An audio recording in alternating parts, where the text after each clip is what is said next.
જામનગરની ધરા ઉપર ભક્તિ અને સેવાનો અનોખો સંગમ જોવા મળ્યો।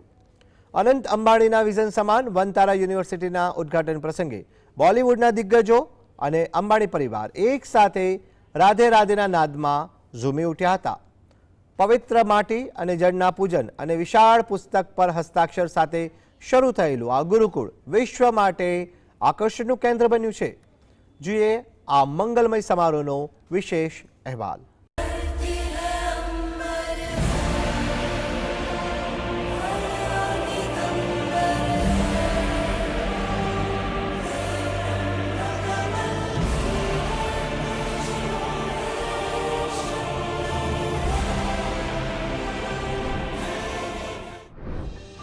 જામનગર ખાતે 9 એપ્રિલ એટલે કે ગુરુવારના રોજ રિલાયન્સ ઇન્ડસ્ટ્રીઝના ચેરમેન મુકેશ અંબાણીના નાના પુત્ર અનંત અંબાણીના મહત્વાકાંક્ષી પ્રોજેક્ટ વનતારા યુનિવર્સિટીનો ઉદ્ઘાટન સમારોહ શાસ્ત્રોક્ત વિધિ અને ભવ્યતા સાથે સંપન્ન થયો હતો।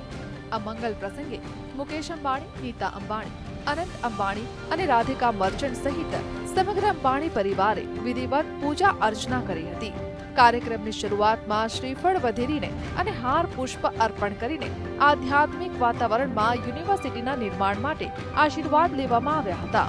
આ પ્રસંગે ભારતની પર્યાવરણીય વિવિધતાના પ્રતીક રૂપે એક પાત્રમાં પવિત્ર માટી અર્પણ કરી તેમાં જળનું સિંચન કરવામાં આવ્યું હતું, જે પ્રકૃતિ અને પ્રાણીઓના જતન માટેના સંકલ્પને દર્શાવે છે।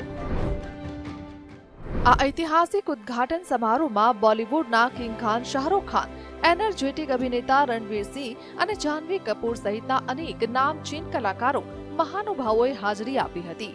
અનંત અને રાધિકાએ તમામ મહેમાનોનું ઉષ્માભર્યું સ્વાગત કરી હાથ મિલાવ્યા હતા। કાર્યક્રમના ખાસ આકર્ષણ તરીકે વનતારાના વિઝનને અંકિત કરતું એક વિશાળ પુસ્તક તૈયાર કરવામાં આવ્યું હતું, જેના પર મુકેશ અંબાણી, અનંત અંબાણી સહિતના મહાનુભાવોએ હસ્તાક્ષર કરીને આ ક્ષણને સંભાળનું બનાવ્યું હતું। આ ઉપરાંત વનતારાની થીમ પર આધારિત એક સુંદર કેક કાપીને સૌએ એકબીજાનું મોઢું મીઠું કરાવીને આ ખુશીની ઉજવણી કરી હતી। સાંજ પડતાની સાથે જ સમગ્ર વનતારા પરિસર ભક્તિના રંગે રંગાયું હતું। ભજન કીર્તનના સૂરો વચ્ચે મુકેશ અંબાણી, નીતા અંબાણી સહિતના તમામ મહેમાનો ભક્તિમાં લીન જોવા મળ્યા હતા। રાત્રિના સમયે જ્યારે રાધે રાધેની ધૂન વાગી ત્યારે વાતાવરણમાં એક અનોખી દિવ્યતા છવાઈ ગઈ હતી।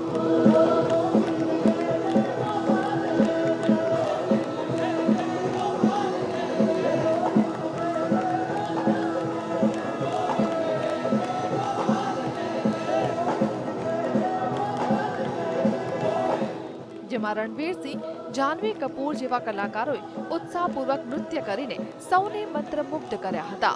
અંબાણી પરિવારના આ આતિથ્ય સત્કાર અને વનતારાના ઉમદા ઉદ્દેશ્યથી તમામ મહેમાનો અત્યંત પ્રભાવિત અને આનંદિત જણાતા હતા। આ સમારોહ માત્ર એક સંસ્થાનું ઉદ્ઘાટન નહીં, પરંતુ જીવદયા અને માનવતાના સમન્વયનો એક મહોત્સવ સાબિત થયો હતો। Bureau report, GSTV।